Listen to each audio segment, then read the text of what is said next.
ನಮಸ್ತೆ, ನಾನು ವನಜಾಕ್ಷಿ ಚಂದ್ರಕಾನ. 10ನೇ ತರಗತಿಯ ಗಣಿತದಲ್ಲಿ ಬರುವ ಸಮಾನಾಂತರ ಶ್ರೇಣಿಗಳು ಅನ್ನುವಂತಹ ಪಾಠ ಭಾಗವನ್ನು ನಾವಿಂದು ಕಲಿಯೋಣ. ಗಣಿತ ಅಂತ ಹೇಳಿದ್ರೆ ಎಲ್ಲರಿಗೂ ಇಷ್ಟ ತಾನೆ? ಕಷ್ಟ ಅಂತ ಹೇಳ್ಬೋದು ಅಲ್ವಾ? ಯಾವುದು ಕಷ್ಟ ಅಂತ ಅನ್ನಿಸುವುದಿಲ್ಲ. ನಮಗೆ ಇಷ್ಟಪಟ್ಟು ಕಲ್ತ್ರೆ ಎಲ್ಲ ಕೂಡ ತುಂಬಾ ಸುಲಭ ಆಗ್ತದೆ, ಕಷ್ಟ ಅಂತ ಅನ್ನಿಸುವುದೇ ಇಲ್ಲ. ಇಂದು ಗಣಿತ ಅಂತ ಹೇಳಿದ್ರೆ ಏನು? ಗಣಿತ ಅಥವಾ ಲೆಕ್ಕ ಅಂತ ಹೇಳಿದ್ರೆ ಅದರಲ್ಲಿ ತುಂಬಾ ಸಂಖ್ಯೆಗಳು ಬರ್ತದೆ, ಅಂಕೆಗಳು, ಸಂಖ್ಯೆಗಳು, ಚಿತ್ರಗಳು ಏನೆಲ್ಲ ಬರ್ತದೆ ಅಲ್ವಾ? ಯಾವೆಲ್ಲ ರೀತಿಯ ಸಂಖ್ಯೆಗಳನ್ನು ನೀವು ನೋಡಿದ್ದೀರಿ? ಎಣಿಕಾ ಸಂಖ್ಯೆಗಳು, ಸಮ ಸಂಖ್ಯೆಗಳು, ವಿಷಮ ಸಂಖ್ಯೆಗಳು, ಮತ್ತೆ ಭಾಜ್ಯ ಸಂಖ್ಯೆಗಳು, ಅವಿಭಾಜ್ಯ ಸಂಖ್ಯೆಗಳು, ಹೀಗೆ ಇನ್ನು ಇನ್ನು ಇನ್ನು ಇನ್ನು ತುಂಬಾ ರೀತಿಯ ಸಂಖ್ಯೆಗಳನ್ನ ನೀವು ನೋಡಿದ್ದೀರಿ. ಇವತ್ತು ನಾವು ಸಮಾನಾಂತರ ಶ್ರೇಣಿಗಳು ಅನ್ನುವಂತಹ ಪಾಠವನ್ನ ನೋಡೋಣ. ಏನು ಶ್ರೇಣಿ ಅಂದ್ರೆ? ಶ್ರೇಣಿ ಅಂತ ಹೇಳಿದ್ರೆ ಸಾಲು, ಗುಂಪು. ಯಾವುದರ ಗುಂಪು? ಅಂಕೆಗಳ ಗುಂಪು. ಹೇಗಿರ್ತದೆ ಆ ಅಂಕೆಗಳು? ಸಮಾನಾಂತರ ಶ್ರೇಣಿ ಅಂತ ಹೇಳುವಾಗ ಯಾವುದೋ ಒಂದು ನಿರ್ದಿಷ್ಟವಾದ ನಿಬಂಧನೆಯನ್ನು ಇಟ್ಟುಕೊಂಡು ಬರೆದಿರುವಂತಹ ಸಂಖ್ಯೆಗಳ ಸಾಲು, ಅದನ್ನು ಸಮಾನಾಂತರ ಶ್ರೇಣಿ ಅಂತೇಳಿ ಹೇಳುವಂಥದ್ದು. ಇಲ್ಲಿ ನೋಡಿ, ಹಲವು ಸಂಖ್ಯೆಗಳಿವೆ, ಒಂದೊಂದು ರೀತಿಯ ಸಂಖ್ಯೆಗಳು. ಇದರಲ್ಲಿ ಮುಂದಿನ 1, 2, 3 ಮುಂದಿನ ಸಂಖ್ಯೆ ಯಾವುದು ಹೇಳಬಹುದಾ? 4 ನಿಮಗೆ ಗೊತ್ತಿದೆ. ನೆಕ್ಸ್ಟ್ 5, 10, 15 ಮುಂದಿನ ಸಂಖ್ಯೆ ಯಾವುದು? 20 ಗೊತ್ತಿದೆ ಅಲ್ಲ? ಅಂದ್ರೆ ನಿಮಗೆ ಲೆಕ್ಕ ಗೊತ್ತಿದೆ. 100, 90, 80 ಮುಂದಿನ ಸಂಖ್ಯೆ 70 ಗೊತ್ತಿದೆ ನಿಮಗೆ ಎಲ್ಲ ಸಂಖ್ಯೆಗಳು. ಇದರ ಕಂಟಿನ್ಯೂ ಮಾಡ್ಲಿಕ್ಕೆ, ನಿಮಗೆ ಮುಂದುವರಿಸ್ಲಿಕ್ಕೆ ನಿಮಗೆ ಆಗ್ತಾ ಉಂಟು. ಹಾಗಿದ್ರೆ ನಿಮಗೆ ಲೆಕ್ಕ ಕಷ್ಟ ಅಲ್ಲ ಅಂತ. 4, 10, 16 ಮುಂದಿನ ಸಂಖ್ಯೆ 22. ಅಂದ್ರೆ ಸಂಖ್ಯೆಗಳನ್ನ ಬರೀಲಿಕ್ಕೆ ನಿಮಗೆ ಗೊತ್ತಿದೆ. ಹೇಗಿವೆ ಈ ಸಂಖ್ಯೆಗಳು? ಒಂದು ಶ್ರೇಣಿಗಳು, ಸಂಖ್ಯೆಗಳ ಗುಂಪಿದೆ. ಯಾವ ರೀತಿಯ ಗುಂಪಿದೆ? ಈ ಸಂಖ್ಯೆಗಳ ನಡುವೆ ಏನೇನೋ ಒಂದೊಂದು ಸಂಬಂಧ ನಿಮಗೆ ಕಂಡು ಬರ್ತಾ ಇದೆ. ನೀವು ಹೇಗೆ ಇದನ್ನು ಗುರುತಿಸಿದ್ರಿ? ಮುಂದಿನ ಸಂಖ್ಯೆಯನ್ನ ಹೇಗೆ ಬರೆದ್ರಿ ಅಂದ್ರೆ ನಿಮಗೆ ಗೊತ್ತಾಗಿದೆ. ಅದನ್ನು ಯಾರಾದ್ರೂ ಹೇಳಿಕೊಟ್ಟದ್ದಾ? ಅಲ್ಲ, ನಿಮ್ಮ ಯೋಚನೆಯಲ್ಲಿ ಯೋಚಿಸಿ ನೀವು ಹೇಳಿದ್ದು. ಯಾವುದೋ ಒಂದು ರೀತಿಯ ನಿಬಂಧನೆ ಅಲ್ಲಿ ನಿಮಗೆ ಕಂಡು ಬಂದಿದೆ. ಏನದು? 1, 2, 3, 4 ಮುಂದಿನ ಸಂಖ್ಯೆ 5 ಏನಿದೆ ಇಲ್ಲಿ? ಈ ಸಂಖ್ಯೆಗಳಲ್ಲಿ ಯಾವುದೋ ಒಂದು ಸಂಬಂಧ ಇದೆ. ಏನು ಸಂಬಂಧ ಅದು? ಈ ಸಂಖ್ಯೆಗಳ ಮಧ್ಯೆ ಯಾವುದೋ ಒಂದು ವ್ಯತ್ಯಾಸ, ನಿರ್ದಿಷ್ಟವಾದ ವ್ಯತ್ಯಾಸ ಇದೆ ಅಂತೇಳಿ ಗೊತ್ತಾಗ್ತದೆ ನಮ್ಗೆ. ವಿದ್ಯಾರ್ಥಿಗಳೇ, ನೀವು ರೈಲು ನೋಡಿರಬಹುದಲ್ಲ? ಖಂಡಿತ ನೋಡಿರ್ತೀರಾ. ಎಲ್ಲರೂ ರೈಲು ನೋಡಿರ್ತೀರಾ. ಈಗ ರೈಲಿನಲ್ಲಿ ಏನಿದೆ? ಒಂದು ಇಂಜಿನ್ ಇದೆ, ಹಲವಾರು ಬೋಗಿಗಳು ಇವೆ. ಹಾಗೆ ನೋಡಿ, ನಮ್ಮ ಗಣಿತದಲ್ಲಿ ಸಮಾನಾಂತರ ಶ್ರೇಣಿಗಳನ್ನು ಕೂಡ ರೈಲಿಗೆ ಹೋಲಿಸಿಕೊಂಡು ನೋಡುವ ನಾವು. ಇದು ಒಂದು ಶ್ರೇಣಿ ಹೇಗಿದೆ ನೋಡಿ. 2, 4, 6, 8 ಹೀಗೆ ಮುಂದುವರಿತಾ ಉಂಟು. ಗೊತ್ತು ನಿಮಗೆ, ಇದು ಸಮ ಸಂಖ್ಯೆಗಳು ಅಲ್ವಾ? ಸಮ ಸಂಖ್ಯೆಗಳ ಒಂದು ಶ್ರೇಣಿ. ಇಲ್ಲಿ ನೋಡಿ, ಇದನ್ನು ಈ ಪದವನ್ನ ನಮ್ಮ ರೈಲಿನ ಇಂಜಿನ್ ಅಂತ ಹೇಳಿ ತಿಳ್ಕೊಳ್ಳುವ. ಆ ಇಂಜಿನ್ ಇಲ್ಲಿ ಏನು 2 ಇದೆ. ಇದೇನಾಗ್ತದೆ? ಮೊದಲ ಪದ ಅಂತೇಳಿ ಕರೆಯುವ ಇದನ್ನು. ಮೊದಲ ಪದ. ಮೊದಲ ಪದ ಅಲ್ಲದಿದ್ರೆ ಫಸ್ಟ್ ಟರ್ಮ್. ಮೊದಲ ಪದ, ಫಸ್ಟ್ ಟರ್ಮ್ ಯಾವುದಿಲ್ಲಿ? 2. ಹಾಗಿದ್ರೆ ಇದು 4, ಅದು ಎರಡನೇ ಪದ, ಸೆಕೆಂಡ್ ಟರ್ಮ್. ಸೆಕೆಂಡ್ ಟರ್ಮ್ ಅಲ್ಲದಿದ್ರೆ ಎರಡನೇ ಪದ. ಇದು 6, ಅದು ಮೂರನೇ ಪದ. ಮೂರನೇ ಪದ. ಹಾಗೆ 4ನೇ ಪದ, 5ನೇ ಪದ, 6ನೇ ಪದ, 7ನೇ ಪದ, ಹೀಗೆ ಮುಂದುವರಿಯುತ್ತದೆ ಶ್ರೇಣಿ. ಹಾಗಿದ್ರೆ ಮುಂದೆ ಕೊನೆಯಲ್ಲಿ ಬರುವಂತದ್ದು ಕೊನೆಯ ಪದ, nth ಟರ್ಮ್ ಅಂತ, n-ನೇ ಪದ ಅಂತೇಳಿ ಹೇಳ್ಬಹುದು. n-ನೇ ಪದ. ಇದನ್ನು ನಾವು ಹೇಗೆ ಗುರುತಿಸಬಹುದು ನೋಡಿ. ಮೊದಲ ಪದವನ್ನ ನಾವು A1 ಅಂತೇಳಿ ತಿಳ್ಕೊಳ್ಳೋಣ. ಹಾಗೆ ಇಟ್ಕೊಳ್ಳಿ. ಎರಡನೇ ಪದ A2, ಮೂರನೇ ಪದ A3, ಹೀಗೆ ಹೋಗಿ nನೇ ಪದ nth ಟರ್ಮ್ ಅದು AN ಅಂತೇಳಿ ಬರೆಯೋಣ. ಬೇಕಾದ್ರೆ ನೀವು x1, x2, x3 ಹೀಗೆ ಕೂಡ ಬರಿಬಹುದು. ನಿಮಗೆ ಯಾವುದು ಸುಲಭ ಅಂತ ತೋರ್ತದೋ ಅದನ್ನು ನೀವು ಮುಂದುವರಿಸಿ ಬರೆಯಿರಿ. ಹಾಗೆ A1, A2, A3 ಇದು ಪದಗಳು. ಈ ಶ್ರೇಣಿಯಲ್ಲಿ ಬರುವಂತಹ ಇದನ್ನ ನಾವು ಪದಗಳು ಅಂತ ಹೇಳೋದು. ಪದಗಳು, ಟರ್ಮ್ಸ್ ಅಂತ ಹೇಳಿ ಕರಿತೇವೆ. ಮೊದಲ ಪದ, ಎರಡನೇ ಪದ, ಮೂರನೇ ಪದ, nth ಟರ್ಮ್ nನೇ ಪದ ಅಂತ ಹೇಳಿ ಬರೆಯೋಣ. ಮುಂದಿನ ಒಂದು ಶ್ರೇಣಿಯನ್ನು ಗಮನಿಸಿ. 1, 4, 7. ಮುಂದಿನ ಪದ ಯಾವುದು? 10. ಹೇಗೆ ಸಿಕ್ಕಿತು ಇದು? ನಮಗೆ ಗೊತ್ತಾಗ್ತದಾ ಹೇಗೆ ಸಿಕ್ಕಿದ್ದು? 10 +3 ಮಾಡ್ತಾ ಹೋದದ್ದು. +3 ಇಲ್ಲಿ ನೋಡಿ, ಇಲ್ಲಿ +3, ಇಲ್ಲಿ +3, 1 +3, 1 +3 4, 4 +3 7, 7 +3 10 ಹೀಗೆ ಮುಂದುವರಿತಾ ಇದೆ ಈ ಶ್ರೇಣಿ. ಏನಿದು +3? ಇದನ್ನು ಹೇಳುದು ಸಾಮಾನ್ಯ ವ್ಯತ್ಯಾಸ ಅಂತೇಳಿ. ಈ ಸಾಮಾನ್ಯ ವ್ಯತ್ಯಾಸವನ್ನ D ಅಂತೇಳಿ ನಾವು ತೆಗೆದುಕೊಳ್ಳೋಣ. ಈಗಾಗಲೇ ನಮ್ಗೆ ಏನೆಲ್ಲ ಗೊತ್ತಾಯ್ತು? ಮೊದಲ ಪದ ಗೊತ್ತಾಯ್ತು, ಎರಡನೇ ಪದ, ಮೂರನೇ ಪದ, nth ಟರ್ಮ್ ಅಂದ್ರೆ nನೇ ಪದ ಗೊತ್ತಾಯ್ತು. ಈಗ ನಮಗೆ D ಅಂತೇಳಿ ಅದು ಕಾಮನ್ ಡಿಫರೆನ್ಸ್ ಅಥವಾ ಕಾಮನ್ ಡಿಫರೆನ್ಸ್ ಅಲ್ಲದಿದ್ರೆ ಸಾಮಾನ್ಯ ವ್ಯತ್ಯಾಸ. ಸಾಮಾನ್ಯ ವ್ಯತ್ಯಾಸ ಅದನ್ನೇನು ಅಂತೇಳಿ D ಅಂತೇಳಿ ಹೇಳುವಂಥದ್ದು. ಸಾಮಾನ್ಯ ವ್ಯತ್ಯಾಸ D ಅಂತೇಳಿ ಸಿಕ್ಕಿತ್ತು ನಮಗೆ. ಹಾಗಾದರೆ ಇಲ್ಲೀಗ ಮೊದಲ ಪದ ಯಾವುದು? 1 ಮೊದಲ ಪದ, 4 ಎರಡನೇ ಪದ, 7 ಮೂರನೇ ಪದ, 10 ನಾಲ್ಕನೇ ಪದ.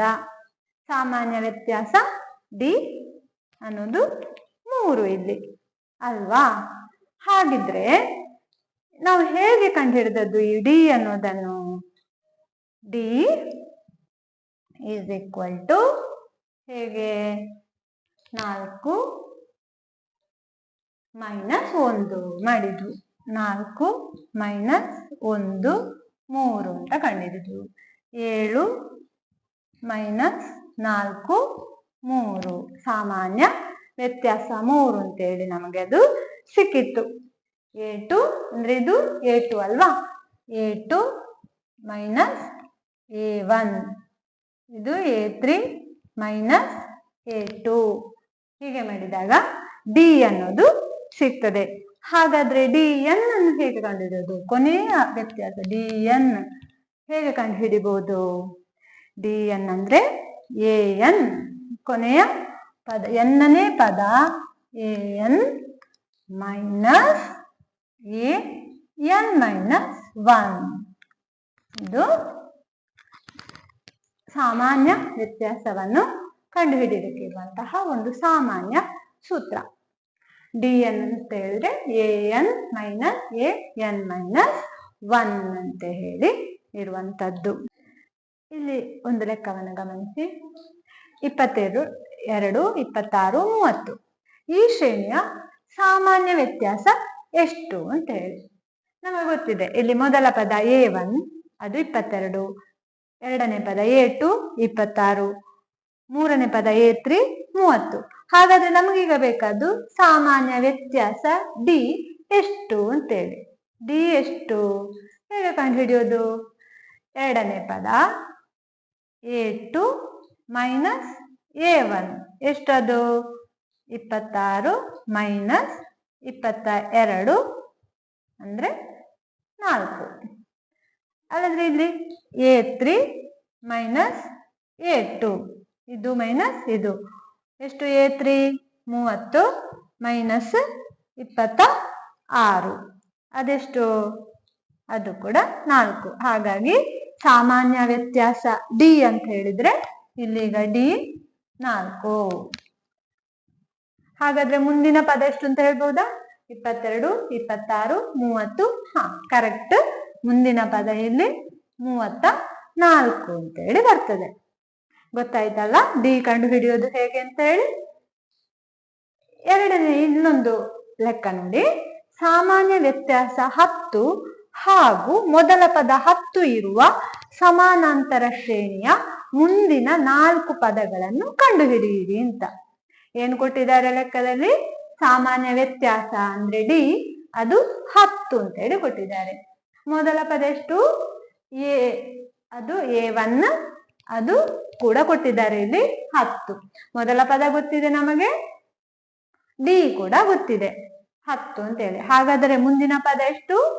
ಇಲ್ಲಿಗ ಮೊದಲ ಪದ 10, ಮುಂದೆ ನಾವೀಗ 4 ಪದಗಳನ್ನ ಕಂಡುಹಿಡಿಬೇಕಾಗ್ತದೆ. ಈ 10ಕ್ಕೆ ಡಿ 10 ಸೇರ್ತದೆ, ಆಗ ಇಲ್ಲಿ ಎರಡನೇ ಪದ 20 ಬಂತು. ಮೂರನೇ ಪದ ಮತ್ತೆ ಕೂಡ 10 ಸೇರ್ತದೆ, ಡಿ 10 ಸೇರ್ತದೆ. ಮೂರನೇ ಪದ 30 ಬಂತು, ಇನ್ನೊಂದು 10 ಸೇರ್ತದೆ, ಆಗ ನಾಲ್ಕನೇ ಪದ 40 ಬಂತು. ಇನ್ನೊಂದು 10 ಸೇರಿದ್ರೆ ಮುಂದಿನ ಪದ 50 ಬಂತು. ಹೀಗೆ ಶ್ರೇಣಿ ಮುಂದುವರಿತದೆ. ಈಗ ಗೊತ್ತಾಯ್ತಲ್ಲ ಯಾವ ರೀತಿಯಲ್ಲಿ ಒಂದು ಡಿ ಅಥವಾ ವ್ಯತ್ಯಾಸ ಗೊತ್ತಿದ್ರೆ ಶ್ರೇಣಿಯನ್ನ ಬರೆಯುವುದು ಅಂತ ಹೇಳಿ ನಿಮಗೆ ಗೊತ್ತಾಯ್ತು. ಹಾಗೆ ಒಂದು ಸಮಾನಾಂತರ ಶ್ರೇಣಿಯ ಮೊದಲ ಪದ, ಎರಡನೇ ಪದ, ಮೂರನೇ ಪದ, nth ಟರ್ಮ್, nನೇ ಪದ, ಮತ್ತೆ ಡಿ ಕಂಡು ಹಿಡಿಯುವ ಸೂತ್ರ, ಇದೆಲ್ಲ ನಮಗೆ ಗೊತ್ತಾಯಿತು. ಇನ್ನೊಂದು ಉದಾಹರಣೆಯನ್ನು ಗಮನಿಸಿ. ಇಲ್ಲಿ ಮೊದಲ ಪದ 30, ಆರನೇ ಪದ 65 ಆಗಿರುವ ಸಮಾನಾಂತರ ಶ್ರೇಣಿಯ ಸಾಮಾನ್ಯ ವ್ಯತ್ಯಾಸ ಕಂಡುಹಿಡಿಯಿರಿ ಅಂತ ಹೇಳಿ ಗೊತ್ತು ನಮಗೆ. ಇಲ್ಲಿ ಕೊಟ್ಟಿದ್ದಾರೆ ಮೊದಲ ಪದ A1 30 ಕೊಟ್ಟಿದ್ದಾರೆ, ಆರನೇ ಪದ 65 ಕೊಟ್ಟಿದ್ದಾರೆ. ಹಾಗಿದ್ರೆ ಸಾಮಾನ್ಯ ವ್ಯತ್ಯಾಸ ಡಿ ಎಷ್ಟು ಅಂತ ಹೇಳಿ. ಇದಕ್ಕೆ ಆಗ ಕಲಿತ ಇನ್ನೊಂದು ಆ ಸೂತ್ರ ಅಲ್ಲ, ಇದೀಗ ಬೇರೆ ಇನ್ನೊಂದು ರೀತಿಯಲ್ಲಿ ನೋಡುವ. D is equal to T D minus P D. ಏನಿದು P D D T D ಅಲ್ಲ, ಟಿ ಡಿ ಅಂದ್ರೆ ಟರ್ಮ್ ಡಿಫರೆನ್ಸ್. ಇಲ್ಲಿಗ ಅವರು ಟರ್ಮ್ಸ್ ಕೊಟ್ಟಿದ್ದಾರೆ. ಮೊದಲ ಪದ ಫಸ್ಟ್ ಟರ್ಮ್, 6 ಟರ್ಮ್ ಹಾಗೆ ಕೊಟ್ಟಿದ್ದಾರೆ. ಹಾಗಿರುವಾಗ ಟರ್ಮ್ ಡಿಫರೆನ್ಸ್ ಮತ್ತೆ ಪೊಸಿಷನ್ ಡಿಫರೆನ್ಸ್. ಟರ್ಮ್ ಡಿಫರೆನ್ಸ್ ಭಾಗಿಸು ಪೊಸಿಷನ್ ಡಿಫರೆನ್ಸ್ ಅಂದ್ರೆ ಪದ ವ್ಯತ್ಯಾಸ ಭಾಗಿಸು ಸ್ಥಾನ ವ್ಯತ್ಯಾಸ ಅಂತೇಳಿ. ಏನು ಪದ ವ್ಯತ್ಯಾಸ? ಅದು ಪದ ವ್ಯತ್ಯಾಸ AX ಮೈನಸ್ AY ಭಾಗಿಸು X ಮೈನಸ್ Y, ಅದು ಸ್ಥಾನ ವ್ಯತ್ಯಾಸ. ಇದು ನಾವು ಹೊಸದಾಗಿ ಈಗ ಇನ್ನೊಂದು ಸೂತ್ರ ಇದಕ್ಕೆ ಉಪಯೋಗಿಸುವ. D is equal to T D ಭಾಗಿಸು ಪಿ ಡಿ, ಟರ್ಮ್ ಡಿಫರೆನ್ಸ್ ಭಾಗಿಸು ಪೊಸಿಷನ್ ಡಿಫರೆನ್ಸ್, ಅಲ್ಲದಿದ್ರೆ ಪದ ವ್ಯತ್ಯಾಸ ಭಾಗಿಸು ಸ್ಥಾನ ವ್ಯತ್ಯಾಸ. AX minus AY divided by X minus Y. ಈಗ ಈ ಲೆಕ್ಕವನ್ನ ಗಮನಿಸುವ. ಹೇಗೆ ಇದನ್ನು ಕಂಡುಹಿಡಿಯೋದು? ಸಾಮಾನ್ಯ ವ್ಯತ್ಯಾಸ ಹೇಗೆ ಕಂಡುಹಿಡಿಯುವುದು ಅಂತ ಹೇಳಿ. ಇಲ್ಲಿ AX ಗೊತ್ತು ನಮಗೆ, ಯಾವುದು? ಆರನೇ ಪದ, ಅದು 60. A6 ಮೈನಸ್ A1 ಮೊದಲ ಪದ, AY ಅಂದ್ರೆ ಮೊದಲ ಪದ. X ಇಲ್ಲಿ 6, ಆರನೇ ಪದ ಆದ ಕಾರಣ ಇದು X 6, Y 1. ಆಗ A6 minus A1 divided by 6 minus 1. ಹಾಗಿರುವಾಗ ಪದ ವ್ಯತ್ಯಾಸ ಎಷ್ಟು ಬರ್ತದೆ? ಇಲ್ಲಿ 5, ಇಲ್ಲಿ 65 ಮೈನಸ್ 30, ಅದೆಷ್ಟು ಬರ್ತದೆ? 35 ಭಾಗಿಸು ಇಲ್ಲಿ 5. ಹಾಗಿದ್ರೆ 5 35 ಎಷ್ಟು ಸಲ? ಇದರ ಮಗ್ಗಿ 5 7 35, 5 7 35. ಹಾಗಿದ್ರೆ ಈಗ ಡಿ ಎಷ್ಟು ಸಿಕ್ಕಿತು ನಮ್ಗೆ? ಡಿ 7 ಸಿಕ್ಕಿತು. D is equal to 7. ಸಾಮಾನ್ಯ ವ್ಯತ್ಯಾಸ ಈ ಲೆಕ್ಕದ್ದು 7. ಗಮನಿಸಿ. A6 minus A1, 65 minus 30, 6 minus 1 ಅದು X ಮೈನಸ್ Y. X ಇಲ್ಲಿ 6, Y 1, ಅದನ್ನು 65ರಿಂದ 30 ಹೋದ್ರೆ 35 ಡಿವೈಡೆಡ್ ಬೈ 5, ಸ್ಥಾನ ವ್ಯತ್ಯಾಸ 5, 35ರಲ್ಲಿ 7 ಸಲ ಹೋಗ್ತದೆ, ಹಾಗಾಗಿ ಸಾಮಾನ್ಯ ವ್ಯತ್ಯಾಸ ಅನ್ನುವಂಥದ್ದು ಇಲ್ಲಿಗ 7 ಅಂತೇಳಿ. ಇನ್ನೊಂದು ಉದಾಹರಣೆಯನ್ನು ಗಮನಿಸೋಣ. ನೋಡಿ, A5 ಅಂದ್ರೆ 5ನೇ ಪದ 10, 10ನೇ ಪದ 5. ಹಾಗಿದ್ದರೆ ಸಾಮಾನ್ಯ ವ್ಯತ್ಯಾಸ D ಎಷ್ಟು ಅಂತ ಹೇಳಿ. ಈಗ 1, 2, 3, 4, 5ನೇ ಪದ ಕೊಟ್ಟಿದ್ದಾರೆ. ಅದು ಎಷ್ಟು? 10. A5 10. 6, 7, 8, 9. 10ನೇ ಪದ ಕೊಟ್ಟಿದ್ದಾರೆ 5.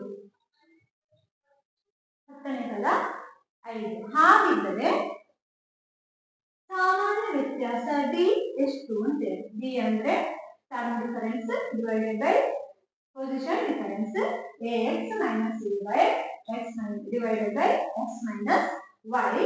ಇಲ್ಲಿಗ ಅದನ್ನ ಅಪ್ಲೈ ಮಾಡೋಣ.